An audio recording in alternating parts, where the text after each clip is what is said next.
The gloves are off, and President Trump isn't mincing words anymore in a series of statements on Air Force One that have Washington insiders clutching their pearls. Trump has declared war on the Democrat machine and their media enablers. When a Washington Post reporter tried to bait him with a loaded question about Putin, Trump's response was devastating. You've lost a lot of credibility. Anyone else? And just like that, dismissed. This is why millions of Americans love Trump. He refuses to play by the establishment's rules. His economic vision is equally uncompromising. He said this: we're going to become so rich, you're not going to know where to spend all that money. Wow, that's what he declared.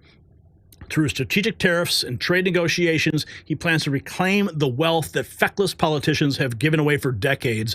And on the global stage, Trump hinted at major developments in Ukraine peace talks this week, Saudi Arabia saying some very big things could happen. And this is what real leadership looks like. Meanwhile, his assessment of the opposition, brutally honest: Democrats are out of control and they have lost their minds.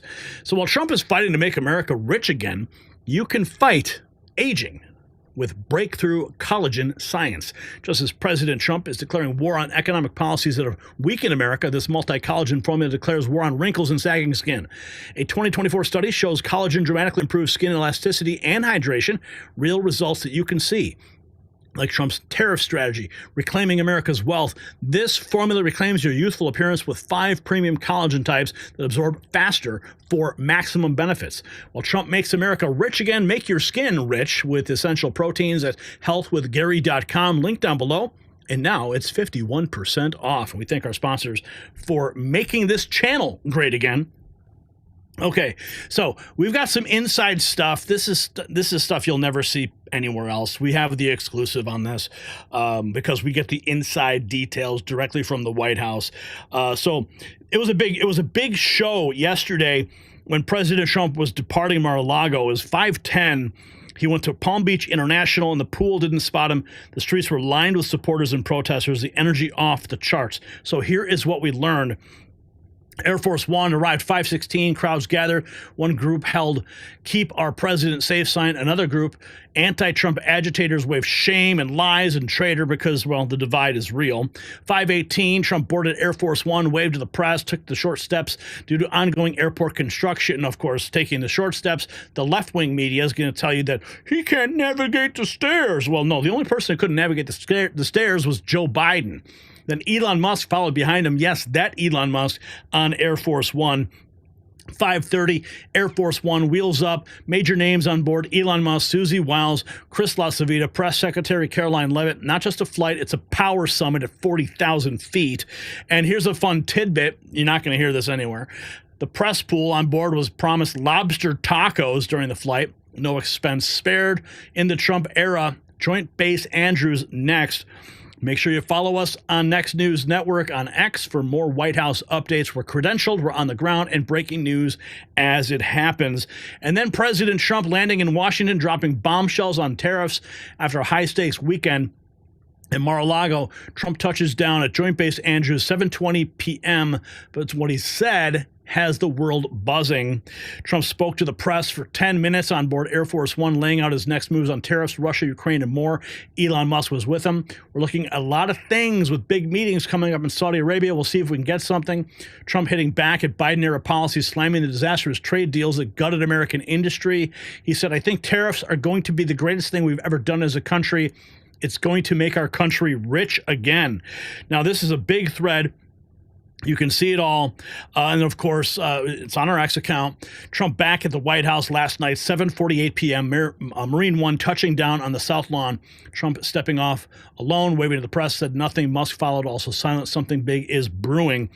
Now, I've been there on the ground when Air Force One, when Marine One drops and lands at the White House. It is a sight to behold. I mean, the rotors are so loud and the wind is just hits you in the face. I mean, it almost blows your hat off. I mean, this hat, yeah, almost gets blown off. Trying to hold my camera. It's amazing. But let's take a look. We got some clips here that we're going to go through about what happened. We got the clips from Air Force One. That's why I didn't read all those points. But I do want to play this clip here from Patrick Bet-David. This was published 24 hours ago. President Trump did something so subtle during the joint session in Congress, you probably were not paying attention. Let's listen in. Go to a typical Trump tie. Do you know what tie he wore yesterday when he gave the State of the Union? Red? Nope. Was it not the standard No, red? it was like a Always light blue, was wasn't red. it? Nope. You know what color was his tie? When's the last time you saw the president wearing a purple tie? Can you pull it up, Rob? When's the last time you saw him wear a purple tie? Yeah, when you see, why is he wearing a purple tie? He never wears a purple tie. What's he trying to show tell? some unity. He's trying to say, guys, I want to work with you. Work with me. Stop thinking this way. Yeah. That's not a red typical tie. Go to a typical Trump tie. Trump typically wears Long red the tie. red Stefano Look at that thing. Ricci. That's a Stefano Ricci tie. That's the tie he wears. He wears that tie. He typically puts that tie on. Once in a while, he'll do a blue because he likes to wear his blue, but he's a red tie guy. You wear purple. He's trying to tell him, hey, guy, let's work together. Let's do something together. Why don't we work together and be united in front of our enemies? Do you know what tie he wore? So, I mean, what's interesting about this is, okay, red and blue make purple. Yeah, I can see what Patrick Bet-David's saying there, but he could also be saying, what does purple signify? Purple is the color of royalty, the color that kings wear. So he's signaling, I'm the boss. Huh? Maybe? I don't know. That's how I kind of read it. But I could also see the unity point, red and purple, red and blue make purple. But let's get into this. Here's the full clip from when President Trump was on Air Force One, and it's hilarious. Reporter asking, is Putin disrespecting you by attacking Ukraine while trying to make a peace deal? Let's listen. What did he? Disrespecting you by attacking Ukraine when you're trying to make peace deal. Is President Putin disrespecting you by attacking Ukraine when you're trying to make peace deal? What did he do? Well, he's attacking Ukraine. Is he disrespecting me? Yeah. Who are you with? I'm Michael Burnell, Washington Post. You've lost a lot of credibility. Go ahead. What else? You've lost a lot of credibility. Oh, and there's more. Here is the special envoy to the Middle East, Stephen Witkoff, talking about the deadlines about the hostages being kept still. I said, well, Dana, I like your use of the word fudged around. I would say that substantially understates their behavior pattern. But with all of that said, I said, yeah, I would say to you, yes, we need deadlines. That's what has to happen. People have to understand that we accept a certain behavior pattern. First of all, the way these hostages are being kept is unacceptable. We've interviewed all the hostages who have been released. The conditions are deplorable. Many of the hostages come out, they're sick, they haven't eaten, they haven't been given medical care. It's a terrible proposition for them. And so that's just simply unacceptable. Yeah, we got to bring all the hostages home. Enough of this playing around. And here we have, this is when he said this, we're going to become so rich. Rich, you're not. All I know is this. We're going to take in hundreds of billions of dollars in tariffs, and we're going to become so rich, you're not going to know where to spend all that money. I'm telling you, you just watch. We're going to have jobs. We're going to have open factories. It's going to be great. All I know is it is going to be great. I love it. I love it. And then we have this. Here's more. Here's on the Ukraine peace talks in Saudi Arabia. 300. Look, we have to have peace. And I'm doing this. Money is one thing. We're going to lose. They would spend $350 billion on this. But the big thing, human life. Thousands of people this week. Thousands of young soldiers died this week. Hundreds of people died in cities in Ukraine. And we got to get it stopped. It would have never happened if I was president, and it didn't happen. This was not going to happen. By the way, October 7th wouldn't have happened. Inflation wouldn't have happened. The Afghanistan, the way not that they left, but the way that they left, it looks so bad. Probably the most embarrassing day in the history of our country.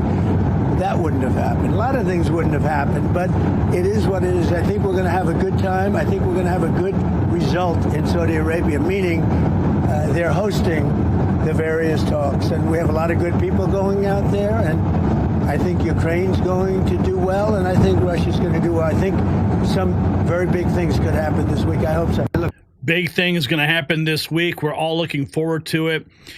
We've got more This is where he talks about the Democrats losing their minds. During the speech, the Democrats are out of control. You saw that the other night during the speech when they wouldn't stand up for two of the young ladies were killed by illegal aliens. One with the cancer, the young man with the cancer, and all you want to do is stand up and applaud the man and the boy, the young boy, and nobody's ever seen anything like that.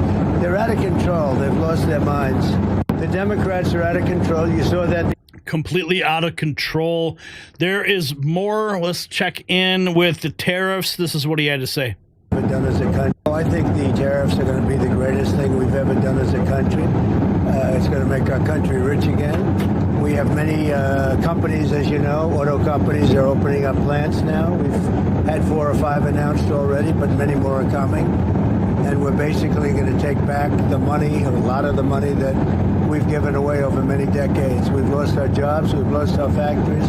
We've lost 90,000 factories since the beginning of NAFTA. It's not that long ago. 90,000 factories, think of that. And we're going to get them back. And they're coming back, and they're coming back in records. Look at what happened with the big chip company, the biggest in the world. By far the most powerful chip company in the world from Taiwan. And they're going in with $200 billion of money, and they're going to build something that's going to give us 35-40% of the chip market in one company. No, it's going to bring it back, and I think it's going to make us bring us to a level that we've never had before. I think the we got more, folks. Let's keep going. Here is President Trump talking about the fake news. No time for it. Disrespecting you by attacking Ukraine when you're trying to make peace there. It's President Putin disrespecting you by attacking Ukraine when you're trying to make peace there. Okay, we already played that clip. And here is a president for the people. I'm going to play that in a moment, but I want to play this. This is probably one of my favorite moments being in D.C. last week. It was a late Friday night, and nobody was there but me and the Secret Service. If you haven't seen this, check this out. I don't think there's anyone that's ever done anything like this in the history of White House reporting, but yours truly made it happen. Service, and of course, Donald.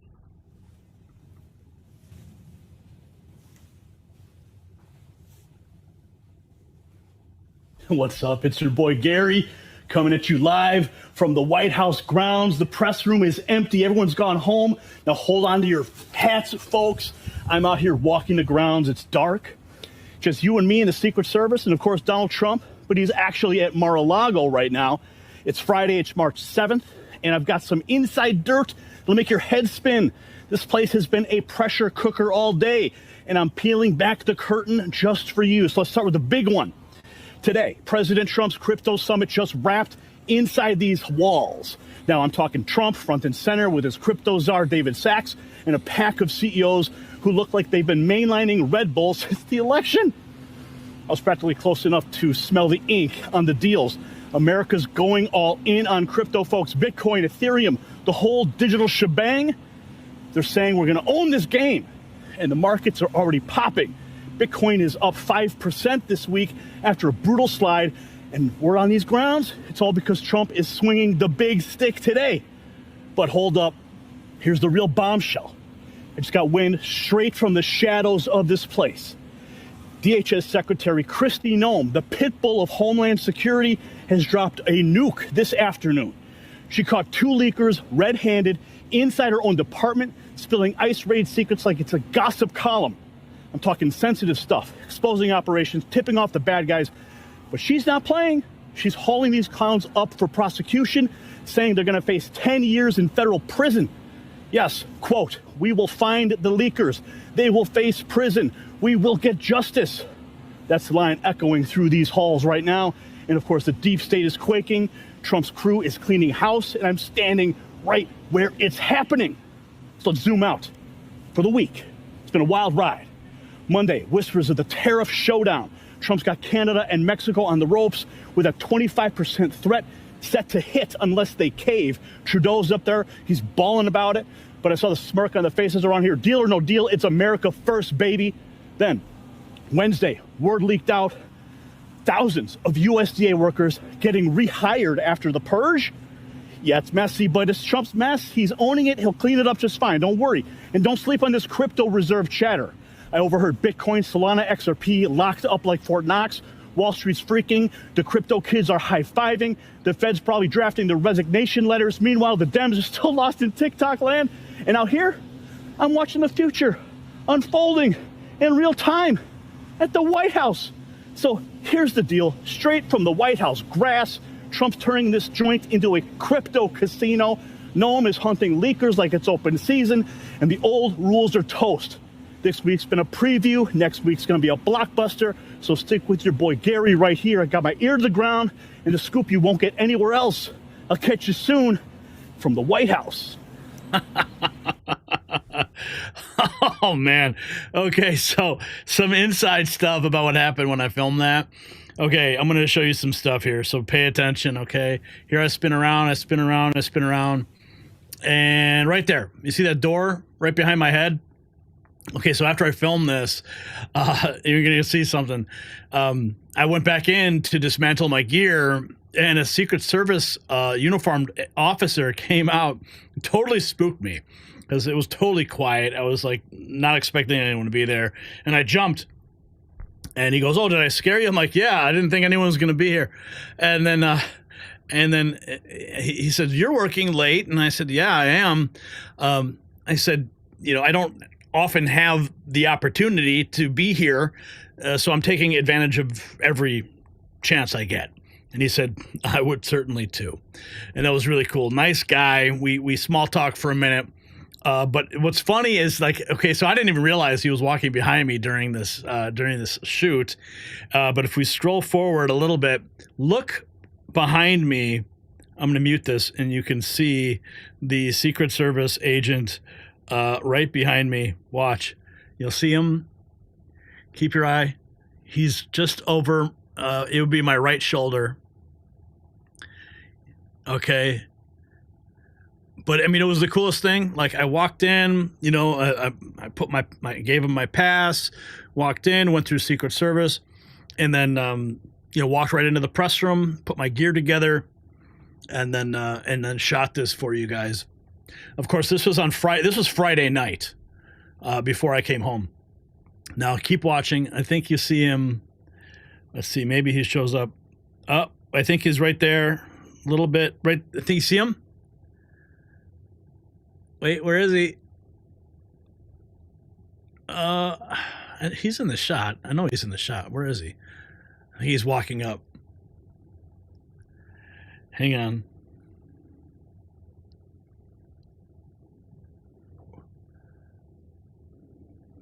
He was there. Oh, there he is, I think. Well, regardless, go watch it. It's published on the YouTube channel. It's on our X channel. Make sure you check it out. And yeah, it was really cool to be there. I honestly don't think I've ever seen anyone do anything quite like this in the history of White House reporting. So I'm sure you're going to see a lot of copycats after this has gone viral. This got over 120,000 views on X. I mean, it blew the YouTube views out of the water, which was pretty profound. I think we got 40,000 views on this on YouTube. But regardless, an amazing moment to be there and to bring you guys the real news as it's happening right there from the White House grounds. So what we're witnessing is a stark difference between politicians who serve global interests and a leader who puts America first. Trump's direct approach to tariffs isn't just economic theory, it's a practical solution to decades of trade imbalances that have hollowed out American manufacturing.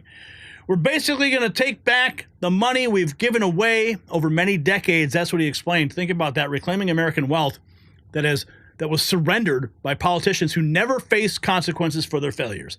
Even on the international stage, Trump's approach to hostage negotiations shows his commitment to results over rhetoric. Special Envoy Steve Witkoff emphasized the need for deadlines in Middle East hostage negotiations, noting the deplorable conditions reported by those who have been freed.